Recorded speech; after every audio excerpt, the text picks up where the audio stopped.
Hello बच्चों, कल की वीडियो के अंदर हमने देखा था किस तरीके से वर्ग और वर्गमूल निकाला जाता है। तो देखिए, वर्ग के लिए हमने देखा था जिस संख्या का वर्ग हमने निकालना है उस संख्या को हमने 2 बार गुना कर देना है तो संख्या का वर्ग निकल जाता है। और इसी तरीके से वर्गमूल निकालने के लिए हमने विधि देखी थी कि वर्गमूल निकालने की हमारे पास 2 विधियाँ थी, जिसके अंदर एक हमने जो है भाज्य गुणनखंड विधि का प्रयोग किया था और दूसरी जो है हमने भाग विधि का प्रयोग किया था। तो आज की वीडियो के अंदर हम देखने वाले हैं कि घन और घनमूल कैसे निकाला जाता है और वर्ग और घन में क्या फ़र्क होता है, वर्गमूल और घनमूल में क्या फ़र्क होता है, ये चीज़ हम देखने वाले हैं। तो देखिए, सबसे पहले हम बात करते हैं घन के बारे में। तो देखिए, घन होता क्या है। देखिए, जैसे हमने देखा था वर्ग के अंदर हमने किया था कि किसी भी संख्या का वर्ग अगर हमने निकालना है तो उस संख्या का हम क्या कर देते थे, पावर 2 कर देते थे, उसकी 2 बार गुना कर देते थे। अब घन में क्या करना है, आपने जिस भी संख्या का घन निकालना है उसकी पावर 3 होगी और उस संख्या को आपने 3 बार गुना करना है। क्या करना है, उसको 3 बार गुना करना है। तो घनमूल जो है 1 से लेकर 10 तक ये घनमूल जो है आपको याद होने चाहिए। ये पैटर्न वाला जब हमने चैप्टर किया था उसके अंदर भी डिस्कस किया था और हमने 1 से लेकर 10 तक के सारे आपको घनमूल भी जो घन है वो भी बताए थे।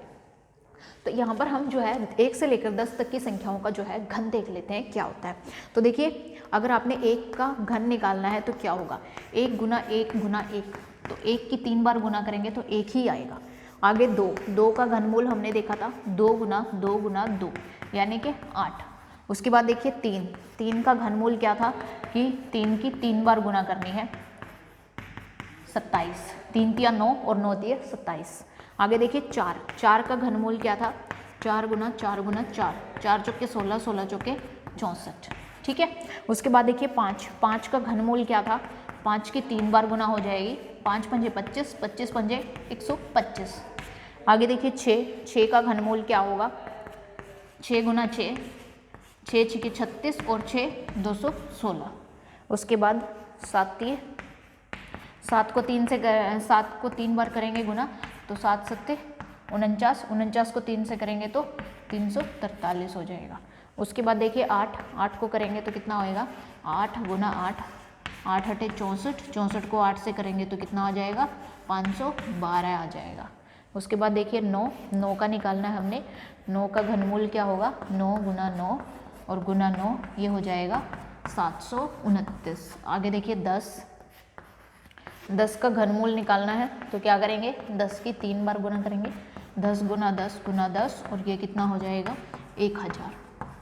तो इस तरीके से आपने क्या करना है, ये घनमूल जो है वो आपने, ये जो घन है वो आपने याद करने हैं कि किन संख्याओं का घन जो है वो कैसे निकाला जाता है। तो हमने क्या करना है, जिस भी संख्या का घन आपको निकालने के लिए बोला जाए आप उसकी 3 बार गुना कर देंगे। तो इसी तरीके से हम कोई और संख्या ले लेते हैं यहाँ पर, जैसे 25 का हमने क्या करना है, घन निकालना है। तो आप क्या करोगे, यहाँ पे 25 की 3 बार गुना करोगे। 25 की जब हम 3 बार गुना करते हैं तो कितना आता है, तो ये देखिए 25 की जब हमने 2 बार गुना की थी तो 625 आया था। 625 को फिर से 25 से गुना कर दो तो देखिए कितना आता है, 25 पंजे 125, 12 हासिल जाएंगे, 25 दूनी 50, 50 और 12 कितने हो जाएंगे 62, हासिल 6 और 25 छिके 150, 150 और 6 कितने हो जाएंगे, ये हो जाएंगे 156। तो ये जो है हमारा 25 का घनमूल आता है। ये हमारा क्या है, 25 का घनमूल है।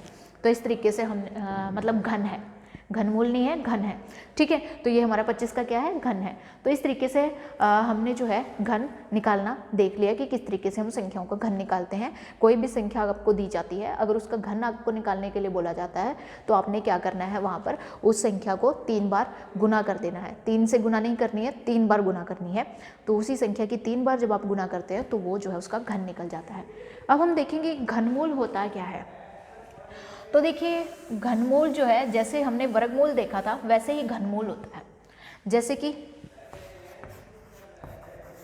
संख्या दी है हमें 27, तो 27 का घनमूल क्या होगा।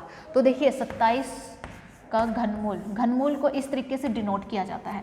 देखिए, जब हमने वर्गमूल देखा था तो देखिए वर्गमूल जो है इस तरीके से डिनोट किया जाता था, ऐसे लिखा जाता था वर्गमूल को।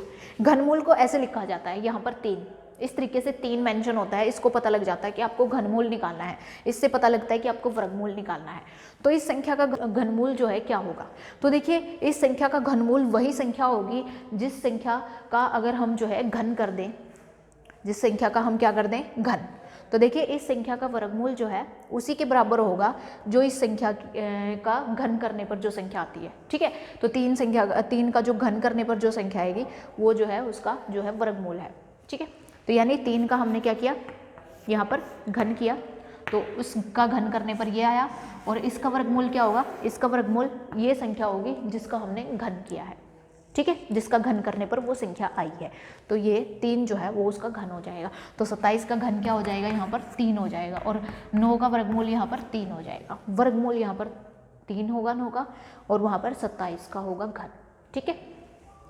आगे देखिए जो घनमूल है उसको ज्ञात करने की विधि क्या है हमारे पास। तो देखिए घनमूल ज्ञात करने की हमारे पास एक ही विधि है यहाँ पर, वो कौन सी है, अभाज्य गुणनखंड विधि, ठीक है। अभाज्य गुणनखंड विधि के द्वारा ही निकालेंगे हम, दूसरी विधि हमारे पास जो है वो घनमूल निकालने की नहीं है।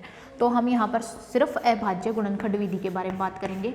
तो अभाज्य गुणनखंड विधि जो हमने पहले डिस्कस की थी वही है अभाज्य गुणनखंड विधि। तो ये विधि है हमारे पास, इसके द्वारा जो है हम यहाँ पर जो है घनमूल निकालने की कोशिश करेंगे। तो देखिए किस तरीके से हमने घनमूल निकालना है।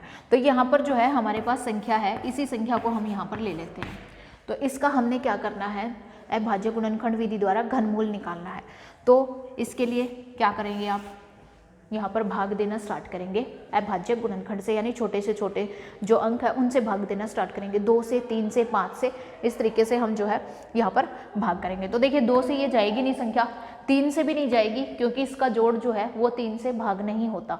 उसके बाद देखिए 5 पे जाएगी, ये 5 दिए 15, 5 एकम 5, 5 दूनी 10 और 5 पंजे 25। दोबारा से ये संख्या 5 पे जाएगी, 5 छके 30, 5 दूनी 10 और 5 पंजे 25। दोबारा से देखिए 5 पे, 5 एकम 5, 5 दूनी 10 और 5 पंजे 25, 5 दूनी 10 और 5 पंजे 25, 5 पंजे 25। दोबारा से देखिए 5 एकम 5। तो यहाँ पर देखिए हमारे जो 5 हैं वो 6 बार आए हैं, 6 बार यहाँ पर आए हैं, 5 गुना 5 गुना 5 गुना 5 गुना 5 और गुना 5। तो देखिए इस तरीके से आए हैं। तो आपने यहाँ पर क्या करना है, यहाँ पर जो है आपका जो यहाँ पर एक कॉम्बिनेशन बनेगा तो वो कितने का बनेगा, ये 3 बार 5 का बनेगा, ठीक है। यहाँ पर आपने 3 बार लेना है, 5 को 3 बार यहाँ पर लेना है इस तरीके से। तो देखिए 5 को यहाँ पर आपने कितनी बार लेना है, 3 बार लेना है, ठीक है। तो 5 को 3 बार जो है आपने यहाँ पर लेना है। वर्ग जब हमने वर्गमूल निकाला तो कितनी बार, 2 बार, 2 के जोड़े बनाए थे यहाँ पर, वहाँ पर हमने, लेकिन यहाँ पर जो है 3 के साथ बनाना है आपने, 3 के साथ जो है यहाँ पर एक कॉम्बिनेशन आपने बनाना है। 3 को यहाँ पर एक साथ रखोगे और 3 में से एक 5 को बाहर निकालना है, इधर भी 3 में से जो है आप एक 5 को बाहर निकाल लोगे। तो देखिए ये कितना आता है, 5 पंजे 25। तो इसका मतलब जो है ये किसका जो है क्या है, ये किसका घनमूल है, ये जो है 25 का मतलब ये इसका घनमूल क्या है, वो 25 है। इस संख्या का घनमूल क्या है, 25 है, ठीक है।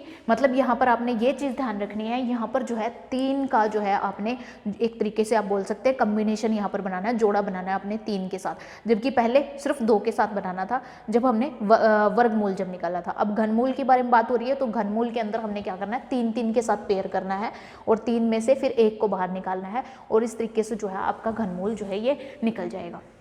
इस तरीके से आपने जो है वर्गमूल और घनमूल जो है वो आपने निकालने हैं। तो इसमें सिर्फ इतना ही अंतर है। तो बाकी के सारे जितने भी टाइप के क्वेश्चन हैं वो आगे आने वाली वीडियो के अंदर हम डिस्कस करेंगे। तो आज के लिए हम अपनी वीडियो जो है वो यहीं पर फिनिश कर रहे हैं। इसमें हमने बेसिक कंसेप्ट जो है वो देख लिए हैं कि वर्ग और घन जो है वो कैसे निकालना है, और उसके बाद वर्गमूल और घनमूल जो है वो आपने कैसे निकालना है। तो यहाँ पर अपनी वीडियो को हम जो है आराम देना चाहेंगे, और उसके बाद जो है आपके जितने भी बाकी के जितने प्रीवियस ईयर में जो भी इनसे रिलेटेड क्वेश्चन पूछे जा चुके हैं वो आगे आने वाली वीडियो के अंदर हम डिस्कस करेंगे। तो इसी के साथ मैं इजाज़त लेना चाहूँगी। Bye bye.